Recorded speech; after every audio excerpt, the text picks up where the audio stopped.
Are you ready to take your health and wellness career to the next level? Have you always dreamed of having a career in natural medicine?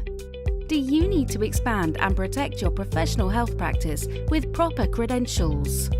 Then take the next step and start an exciting, successful and meaningful career by enrolling in an online degree program in natural and integrative medicine at Quantum University.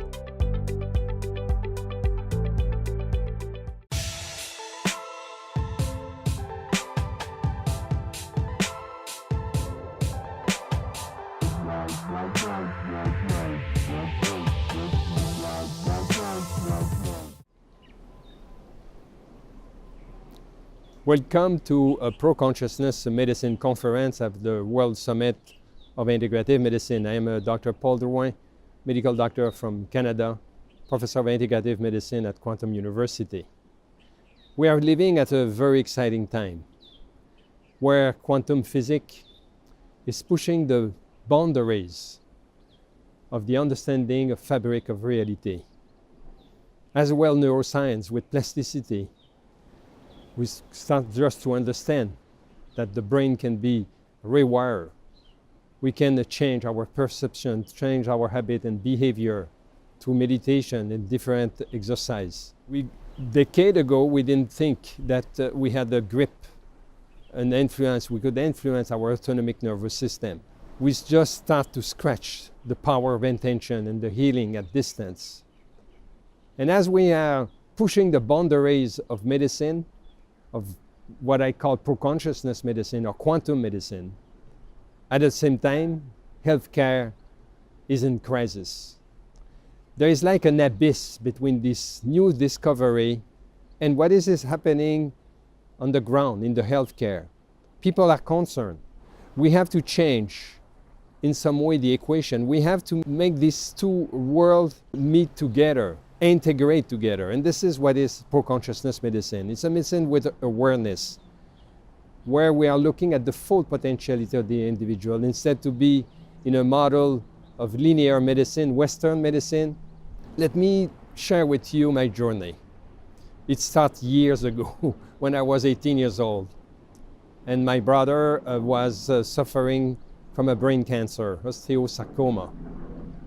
I witnessed for 2 years him dying without having no possibility to cure him with conventional medicine. And this is what brought me in medicine. This is where I start my quest, why I try to understand how work a human being, how can we address different imbalance and disease and address cancer. After my medical school, after 7 or 8 years of practice, I realized that the answer was not in the conventional medicine, was not in the data and the information that I learned at the university. I was dealing with kids with hepatitis. People will come to my office with fatigue chronic, hypoglycemia, fibromyalgia, cancer, chronic disease. And I didn't have nothing to be able to go beyond the symptom. I didn't have in my data or my information from the medical school what it takes to understand deeply or the mechanic of mind and body, the mechanic of subtle energy. And this is where years after years I start to integrate other modalities of healing, acupuncture, homeopathy, natural medicine. And as my journey went on, I was able to witness kids that could be healed with homeopathy of chronic otitis or recurrent otitis. People could have answer for about fibromyalgia or hypoglycemia. I saw spontaneous healing happening. Woman with breast cancer cure. Literally tumor falling from armpit of one of my clients. I saw one day a patient, Remy, his name, walking out of the intensive care after he had infarctus, kidney failure, and pulmonary emboly, combination that most of the time you are you cannot survive. This patient walked out just through the power of intention of a prayer group. I saw the blood of cancer patient totally shifting after receiving some energetic therapy or hands healing. So along this journey, what was in fact the most important? Of course, I acquire new tools, new ways, new information or knowledge how to deal with different kind of imbalance or disease. But the most important was to shift radically my view of how I look at the client. Client that was trapped in a box, patient that was in some way without hope because a diagnosis has been made. And I change and shift from a point of view where anything can happen. Any possibility can be manifest. Spontaneous healing can be the outcome of situation that sometimes there was no issue at all. This is what I call a radical transformation, the way to look at the client. And then I came in America and then started a university where thousands of people in the last 15 years actually joined the same way of thinking, learn at a school where the foundation are not based on just human anatomy, but subtle energetic anatomy, that learn connection between mind and body, that they extend their understanding how to evaluate the client, that is not just based on diagnostic, but health parameters. These people come at the university because they went through a sickness before, or they had a family member that was not helped through conventional medicine. This is why they start to learn new information, new knowledge. They start to be more empowered by a knowledge based on what I call an extant curriculum for medicine and natural medicine. We are on the site of a quantum university at the entrance, and this is very meaningful for me to be here. University and society are the zenith, the pinnacle where are consecrated idea, hypothesis, theory, research, and they will be consecrated, and this is from there that they will be implemented in all the strata of the society. And of course, the medical system, healthcare is one of them. But let me continue this history I was starting to explain to you. I was in Canada, and I had a very flourishing practice. In fact, thousands of clients came from everywhere, all the province of Canada, and even some from America. And they came with me with a diagnosis. And this diagnosis didn't heal them. They were still searching. And what I done with these people, I look at them from this point of view that we are explaining through this conference, pro-consciousness medicine. Looking from another angle, from what I call the parameters of health, the bioterrain, emotional, physical, supramental, spiritual, and so on, using energetic device that will allow me to read their energy, looking at their blood, and then establishing with them a new strategy of diet, exercise, other way to look at life, dig in the source of their conflict. That was a medicine with awareness.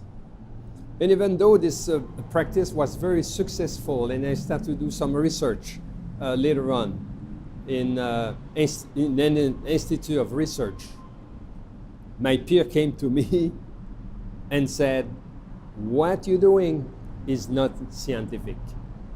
What you're doing is not teaching university. And then I realized two things. I didn't have the right to heal.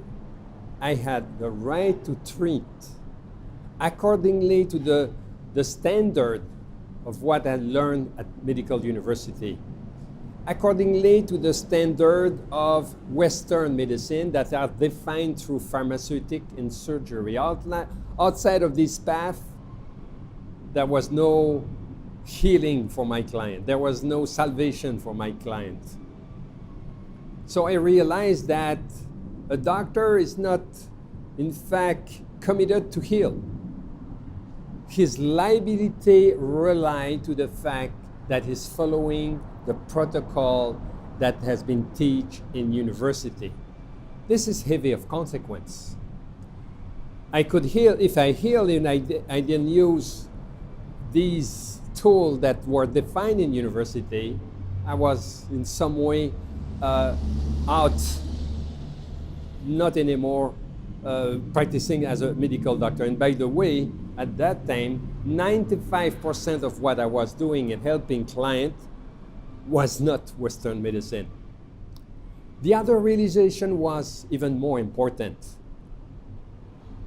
What is taught in university? In other words, what is defined in university, if it's not defined accordingly to an update model of science, become very limitative.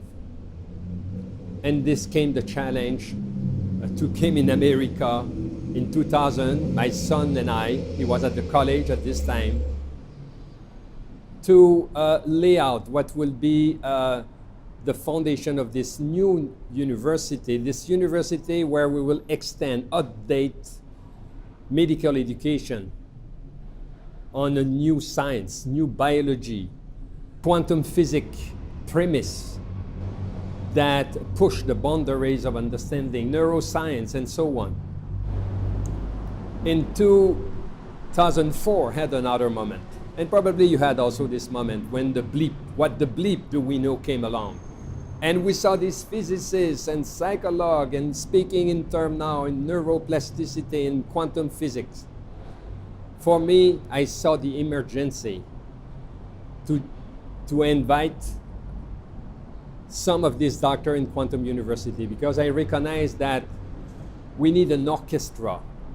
We need a collegiality of researcher and thinker that has the scale and the audacity to shake the foundation of the Western dogma of medicine. Scale in the audacity of their thinking and their research. And you have seen many of them in the last week. Some are teacher, collaborator of the university, and they have exposed these breathtaking theories and ideas. And they are in some way the cornerstone of the foundation of this new university, of this pro-consciousness university, of Quantum University. One of them, Nassim Haramein, through his research to the proton, now start to establish what he called a unified field of physics. That is merging in what I call the unified field of biology. Why? Because it's adding to this understanding of subtle energy that Dr. Goswami and Rupert Sheldrake has expressed, like morphogenetic field, layers of information, body of information. He had this twist that this field should be acting like a torus field. It's acting like a black hole. And the proton becomes this other foundation to understand how works non-locality, how we are all interconnected together, and that platform on which will be based therapy in the next decade or few years. Roland Crotty came in and explained to you that the heart has its own intelligence. We could influence the plasticity of our autonomic nervous system, and this is very important to our survival and capacity to adapt. And you know, even a decade ago, medicine didn't recognize that we could have a grip on the autonomic nervous system, that we can change or modify our breath and a heartbeat. Thing that we knew for centuries through Ayurvedic medicine and yoga, that we could influence our physiology to our thinking with meditation or asana, with yoga or breathing with pranayama. Lynn McTaggart, The Power of Eight, Power of Intention, add another important information in medicine. We can influence at distance. And on the same principle, the project Sphere has been established. Heal yourself, heal the world. But there is another angle here. What is thinking your doctor? The limit he's imposing to your energy field on the outcome of healing has to do with the power of intention. We will review this later on in the conference. Bruce Lipton is absolutely shaking the ground of biology with his new biology. We are not determined by our genes. You have in your hands your genetic destiny. How you think, how you feel, how you believe will in some way shape your physiology, who you are. This has tremendous consequence in the next decade, where the point of view of the old-fashioned biology could have enormous repercussion on the cost of healthcare,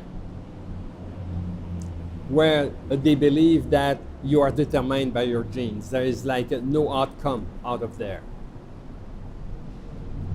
And then we have also heard Dr. Mercola take control of your health. This is another alignment with one of our dear principles, which is you are responsible of your health. And more than that, you have the right to heal. This right belongs to you.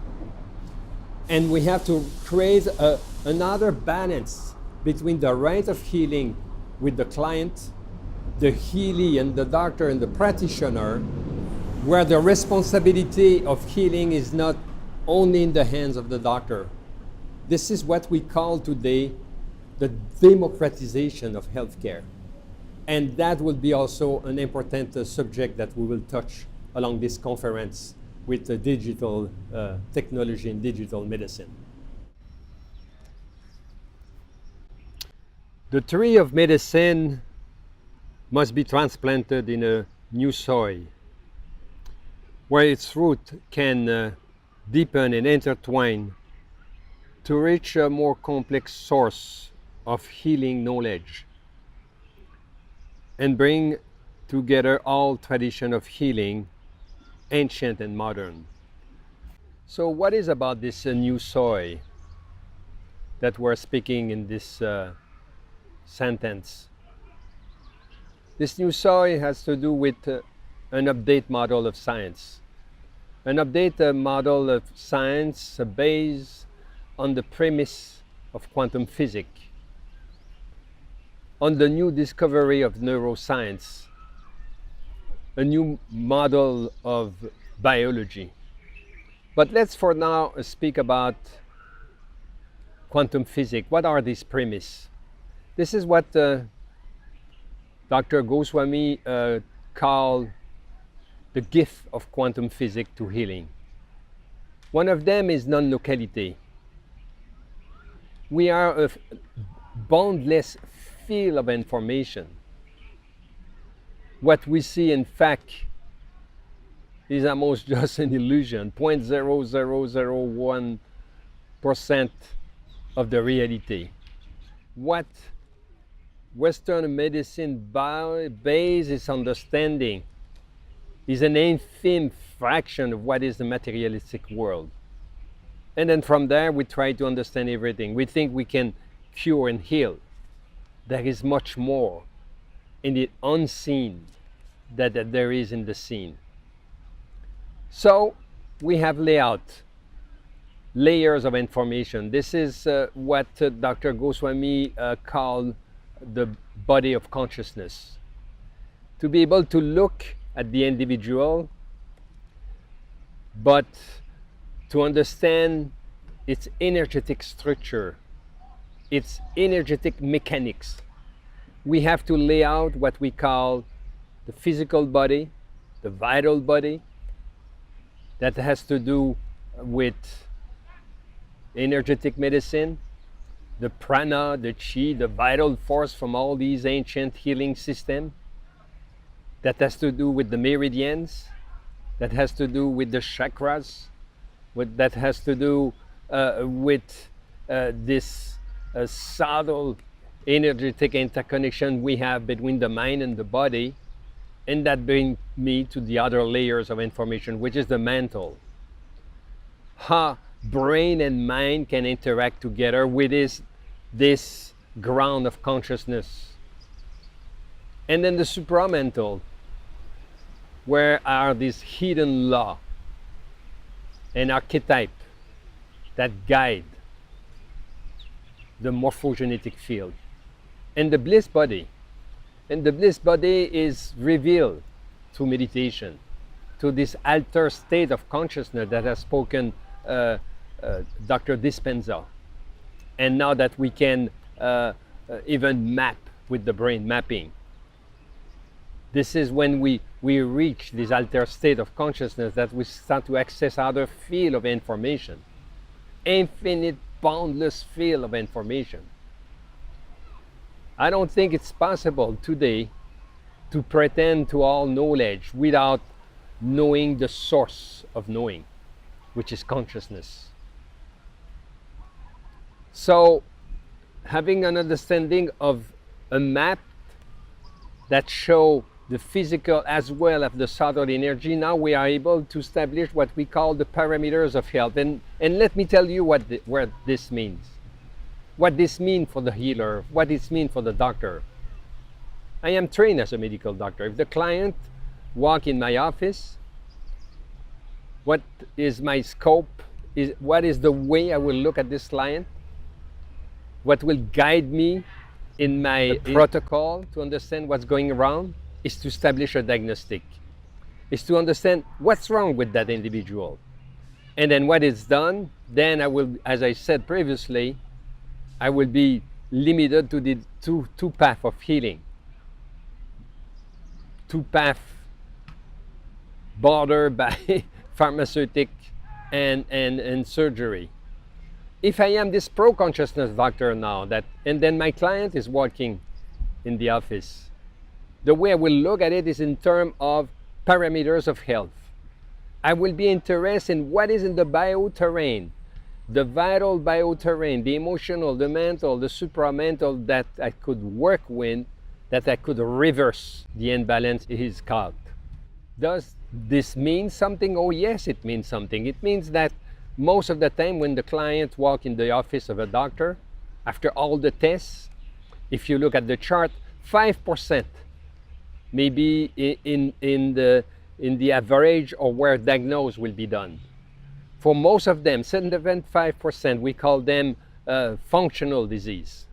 It means you don't feel that well, you may be tired, you may have fibromyalgia, you may have a lot of mind fog, but the doctor will say, you know what, come back when I can make my diagnosis. And then from there, I may address what you have with symptoms. The pro-consciousness doctor will look at the bioterrain, and now looking at these health parameters will try to reverse, to bring back the individual to that zone of what we call alarm, or even more. Because today it's not just health, is not just defined by an absence of disease. Health is defined by a state of well-being, a state of integration.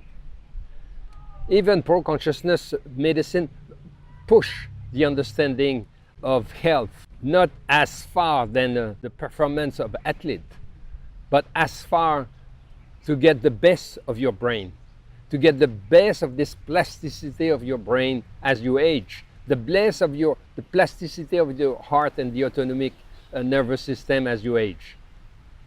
And then, what are the other gifts of quantum physics to medicine? Tangled hierarchy, this entanglement between the client and the practitioner, and between the healer and the healee. Both cannot be separated. previously in this model of pseudoscience where we try to separate ourselves from the patient. In the conventional model of medicine, we will shift from a model of medicine where healer and healee are entangled together. And what is the meaning? The meaning is the way the thinking of your practitioner of your healing will have an influence on the outcome. You know, you cannot dissociate in quantum physics the observer from the object. Both are interrelated. Everything is interconnected. And then, what are the other premises or other gifts of quantum physics to medicine? We have spoke about this non-locality, entangled hierarchy, and now let's speak about discontinuity. And this is a chapter that has been very popularized by Dr. Deepak Chopra a few years ago with his book Spontaneous Healing. That out of from overnight, after having went to a greater awareness or a striking experience, patient, client that was absolutely with no hope, no issue, were healed and cured from all kind of disease. And this is very described in the book of Quantum Healing from Deepak Chopra. In quantum physics, things doesn't work in the same rational than in the material world. Spontaneous healing may manifest. So we have introduced to healing, to quantum physics, not only spontaneous healing, but an aspect of creativity. Will you be interested to know how spontaneous healing can be manifested? What are the steps? And this is through the quantum doctor, Dr. Goswami, revealing the step of creativity. So yes, we have to change the soil. We have to change the soil where its root medicine actually. 40 years ago, this is me, have been me doing some home visit. This is the family doctor, the old-fashioned family doctor. And I have to say this was a good time, and I have very good memory of this. It's a medicine where you will go home and see the client bound with the family, take information about, you know, how are doing the new ones and the old one and the extended family. In some way, the old-fashioned doctor was doing social medicine, you know, in going even more than just to be a doctor treating disease. And I have a good time of this. And I remember how in some way humanistic was medicine and how personal was medicine and how, you know, we were close to our client.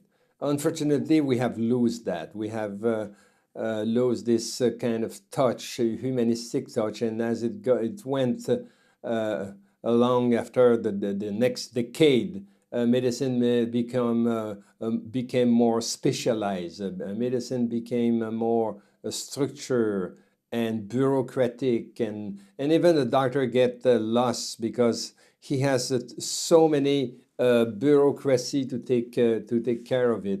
And in Canada, when the medicine went from private to universal care, from the time where the the client was seeing the doctor at home, at his own home, now we saw appearing like mushroom clinics where the time with the client was kind of shortened because remuneration was paid not necessarily on the quality of the relation, but how many people you were seeing. And then later on, you know, the medicine become even more bureaucratic. And I can see also here in America how it's difficult to get this personal touch with the client. Coming now to quantum medicine or this pro-consciousness medicine, this is what we try to bring back. We try to bring back a medicine that understanding how close is the relation, how we are intertwined with the client, a medicine that will be more more close and where the practitioner will listen more the client. So pro-consciousness medicine sometime like decade in the future and more scientific, and here we have a lot of device and equipment. But in some way, this at the same time will bring back this closeness that we have kind of lost through time, unfortunately. And so that will be a game changer now in healthcare, and this is this is really what we like that happen. And then I will comment later on, how healthcare is in crisis, and if there is nothing that is changing the dynamic, how we relate with client or how we relate with health instead of related with disease, the prognosis of healthcare look very bad. So what would be this game changer? This game changer will be this pro-consciousness doctor that we are speaking about. This pro-consciousness doctor will be trained, as we said, on an update model of science. We'll have an understanding of the whole individual, not only materialistically, but also energetically. This pro-consciousness doctor will understand how to evaluate the bio-terrain, the bio-vital, emotional, and spiritual terrain, so that he can identify the force that he has to work on to bring back the individual to the point of alarm, and not only that, a full potentiality. This pro-consciousness doctor will think out of the box. Will think that everything is possible. This new doctor will be in some way not luck in the diagnose, but can absolutely intuit that spontaneous healing can happen. And of course, this pro-consciousness doctor will work with the different skill that we don't have no idea now. We just start to scratch the surface of what will be the tool that this new doctor will be work with. But for this presentation, I like to point to indicate just one of the skill about digital medicine. So the client will be in some way kind of not have a choice, but will merge from healthcare a new generation of healer, new generation of practitioner, that if you want to be trained in health, that if you want to be brought in at your full potentiality, if you want to integrate your brain coherence, your heart coherence, and all the health parameters, then you will know where to go. You will go to see this doctor that will be qualified to not to treat, but train you to optimum health. Of course, medicine with diagnostic and the way we know will still exist, but there will be kind of another interest that will be created out there that is such in a need now, because managing disease based on an update model of science and monopolized by a few unique therapies or B therapies, as we have said, pharmaceutic and surgery, is kind of any more affordable now. So, but let's look now at some skill that this pro-consciousness doctor will master as a trainer of health or optimal health, and be here patient, because in maybe in a few years these tool that we are demonstrate now today may be replaced by even more advanced technology, more sensitive technology. But what we will show you about the digital technology it's a game changer in the sense that responsibility of health will be shared in a team between the practitioner and the healer. compared to before, where everything was in the hands of doctor, where we had extreme expectation, impossible expectation. I remember 40 years ago, my client, they had so much faith, in the fact that I could maintain them healthy for forever, just with these few tools we had in this bag. And can you imagine what was in this bag? Was very simple. We had a stethoscope, high blood pressure equipment, where we could take the heart and the blood pressure, and they were very, very comfort with this. But now you will see that even at this time, we can manage, monitor hundreds of parameters with even a more advanced technology. So a smartphone will bring what we call digital technology, and this is what I'm speaking when I say a game changer. And we have to realize that even a few years ago, this smartphone, this iPhone, was not even in our life, and now we have this everywhere. And you have apps, and you have everybody. If you look around, you will see people walking with this smartphone, doing online searching, Facebook, and so on. But this smartphone now has implemented a lot of apps where many technology that can monitor parameters are available. And this is what we see here. You saw on the slide previously, many of them. We can monitor from the brain, the coherence, from the heart. Athletes use this also to monitor their performance through heart variability. And thank you, Inès, to be with us, to participate to this experiment, if kind of a very gentle experiment.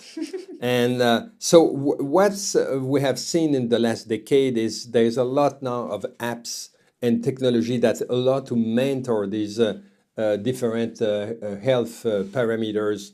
And on the first diapo, you have seen many of them, from monitoring not only the heart, but also the brain. And Inès is showing some of these devices now. One is a headset that she carries on. And this is a way to monitor her brain coherence when she does meditation. So we will see that the practitioner will be at the office with more sophisticated equipment, biofeedback, neurofeedback, where he will establish what is the heart variability, the resonance frequency, the proper breath rhythm that give the optimal heart variability, and at the same time some equipment with neurofeedback. Some he will use to train the client to do some alpha training, and there is a lot of training that can be done with the brain. So tuning the client at the office, so be sure that the exercise that will be done at home is accurate, and then the client at home will use these technology that now are available to everybody. So if we look at this again, this headset that she carry on, this is actually it's very aesthetic. And so when she meditate, there is a report that will show at the end of the meditation, where there is some algorithm that convert the coherence in, by example, the birds, and give a word if the meditation is going well. And even the practitioner, the healer, will have a software. It's coming now where he can track and see how the client is doing with the meditation. And we will see later on how important it is, because meditation is kind of a panacea. If you look at all the research that has been done and all the benefit on health, from brain and health and endurance and performance, and even it's an anti-aging now that it's recognized. So this is, but for the presentation, we will focus on two coherence parameter, one the brain and then the heart, but there's many other parameters that can be also tracked. Here is what we call another, it's inner balance. Again, this is to train the heart to heart variability.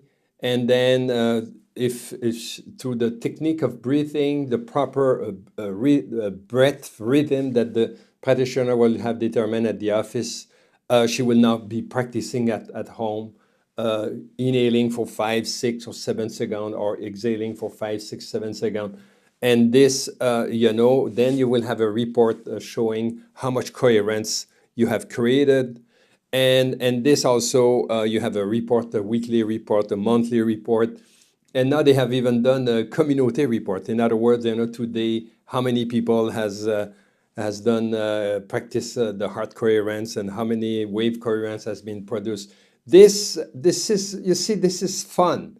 And I think this will be a factor, that the fact that we are monitored, there is someone that team with you, and then also a whole community that is participating to create coherence, create a movement, create an excitement, to practice this thing.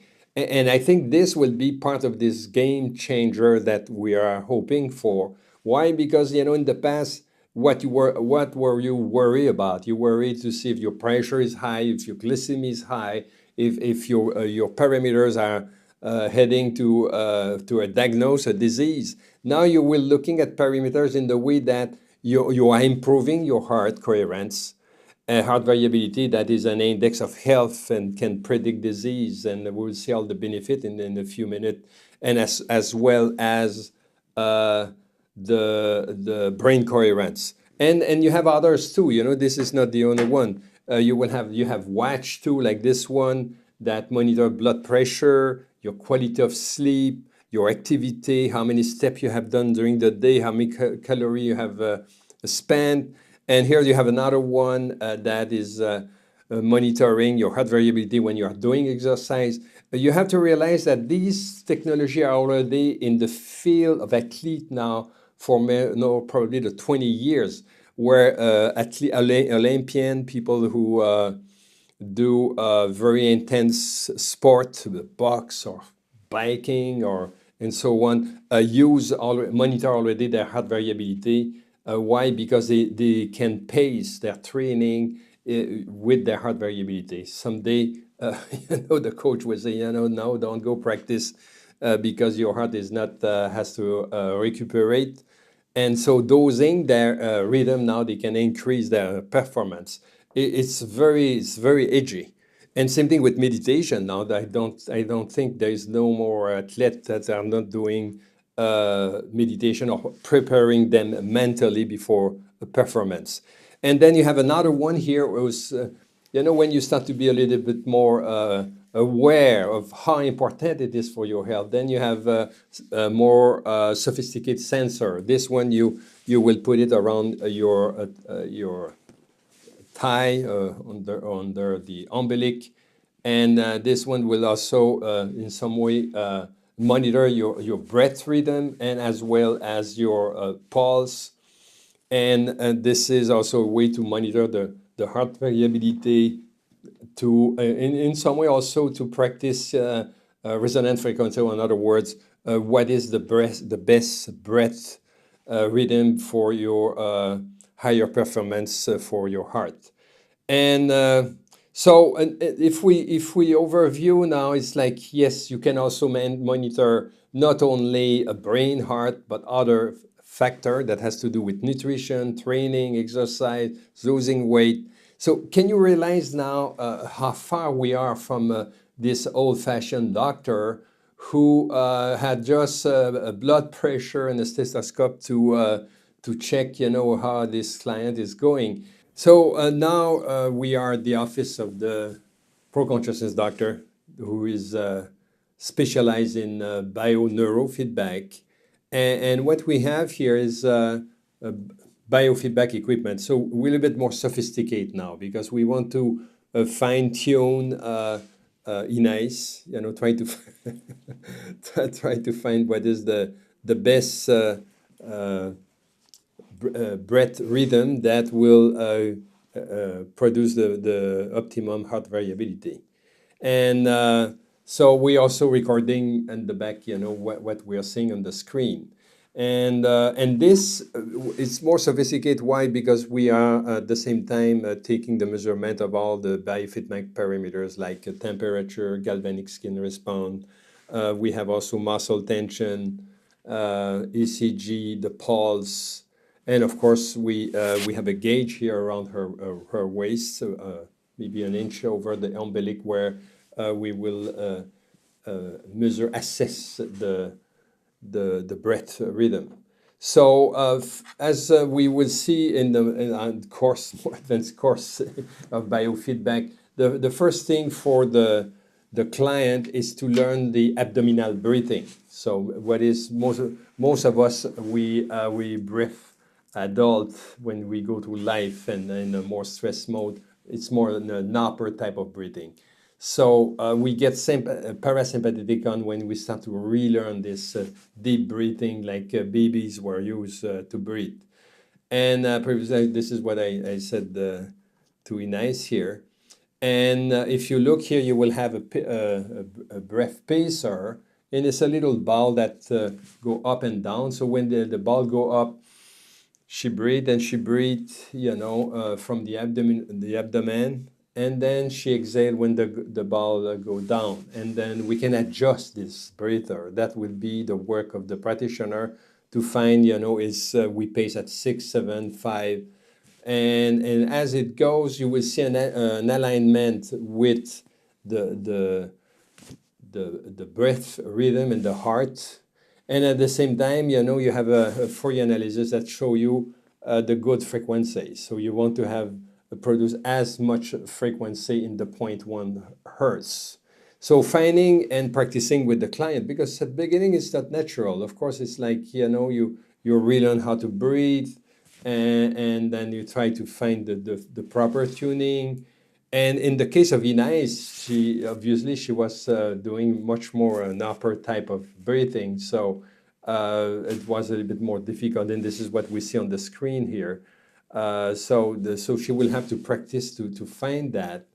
And, and then from session to session, then with the practitioner, she will find the prop tuning. And then later on, she go home, and now she know that her optimum breath is around 6 or 7. And then this is what she will practice. And then we recommend between 10, 20 minutes. Most of the time they said 20 and they do 10 a day. And of course, after that, they just forget about it. They don't try to force themselves, but there is a reflex that will install. And this is what will be anchor this new kind of breathing. There is other toy on the market. This is one of them here. And it's called Spire, and you can put this here, but as long as it touch your skin, or you put it on your waist, and it monitor your breathing, and it also give a signal here. So during the day, if you are more stressed, you start to breathe faster, then you get a signal, hey, you should take a couple deep breath here, and or you should sit down and just practice your heart variability. And same thing with other heart variability apps. They will tell you, hey, this time to practice now, your 5 minute. And so it's kind of you play with this, and as it goes down, this is what we'll see in the next part of the presentation. There's so many benefits expecting of this on cardiovascular, decreasing risk for heart attack, improving blood pressure. Of course, you more releasing the autonomic nervous system, the parasympathetic mode. So you have less stress, less cortisol. You age slower, and there's hundreds of benefits, and now it's all backed up by research. And this is why in the last decade, this heart variability took so many importance. First, as I said, in the performance field, and now it's getting now in the health. And what a great idea, to train your client to something positive. And here, instead of sitting here and say, we're just checking your blood pressure, there's nothing you can do about it. Now you train your client to have an influence on these parameters. So it's totally another mind setup. So thank you, Inès, to have participated to this session. And just let's see, just before we finish, an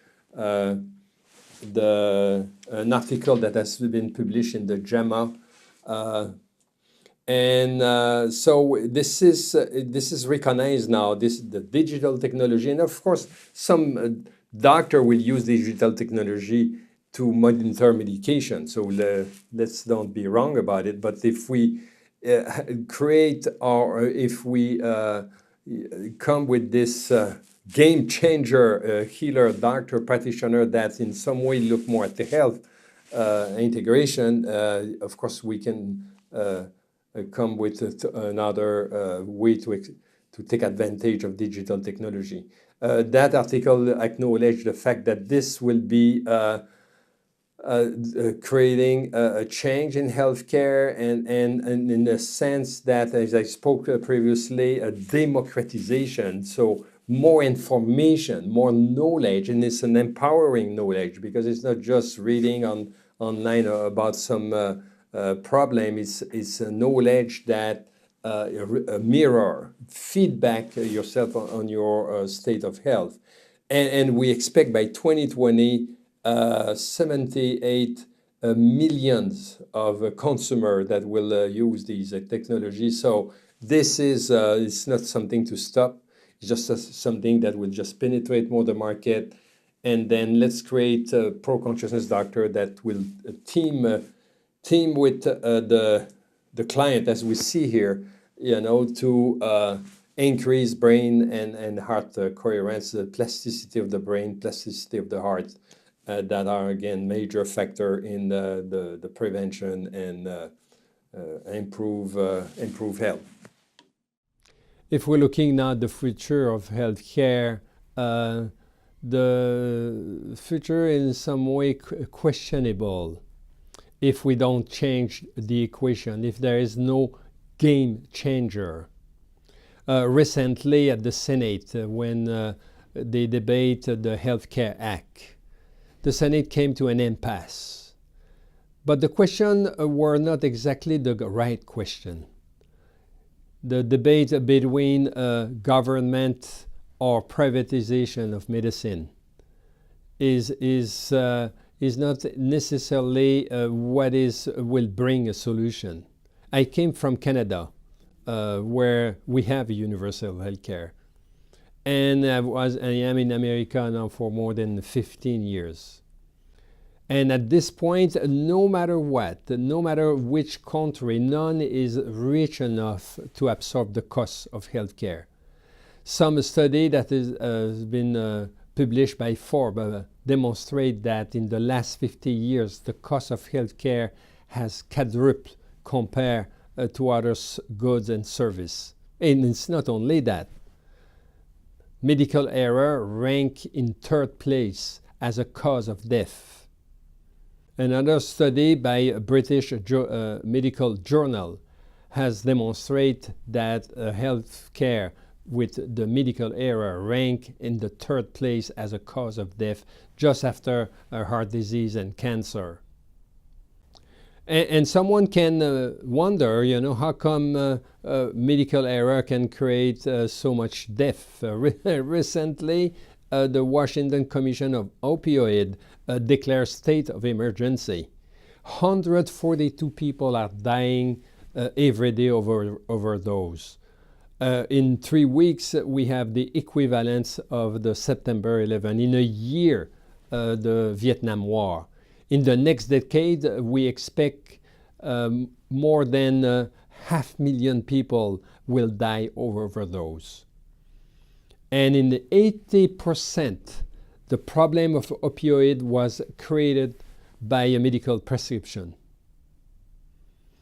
So if we don't change the way we practice medicine, as we have said during this presentation, if we if there is no game changer, there is nothing that will change the trend of the cost of healthcare. So I'd like to thank you, everybody that has participated to this event the last few weeks. Thank you to the speaker and the researcher that have came with idea, concept, and a new approach that will be a game changer if we implement in the healthcare.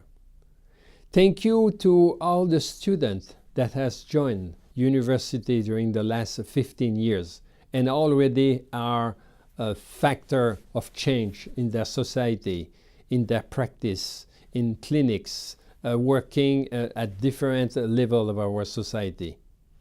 Thank you to all the participants, because I believe in the power of intention.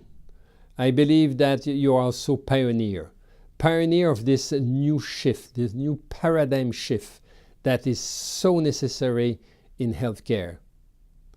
Recently, we have spoke about the oil crisis. And as soon we have opened our horizon to other source than the petrol to be able to produce energy, we have started to lay out a real solution. In the same way, in the domain of health, we have to open the door to other possibility of healing, new and ancient model of healing. We need a new breath to look at the client, not in a term of disease, but in a term of full potentiality. And to those who embrace this idea, I'd like to thank you, because you will be part of this shift, this game changer that is so necessary today to improve our healthcare. Thank you very much.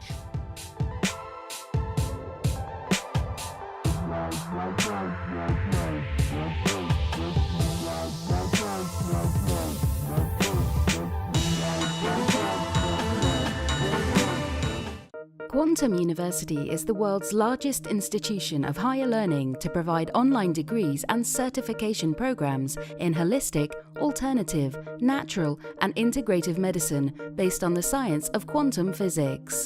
The International Quantum University for Integrative Medicine, IQUIM, also known as Quantum University, is an online degree-granting institution located in the state of Hawaii in downtown Honolulu. Students can earn bachelor's, master's, doctorate and PhD degrees, leading to professional board certifications. Quantum University's mission is to build a new future for medicine, one student at a time. Graduates of Quantum University take their health and wellness career to the next level and follow their dreams to start a new, exciting, successful and meaningful career in integrative medicine.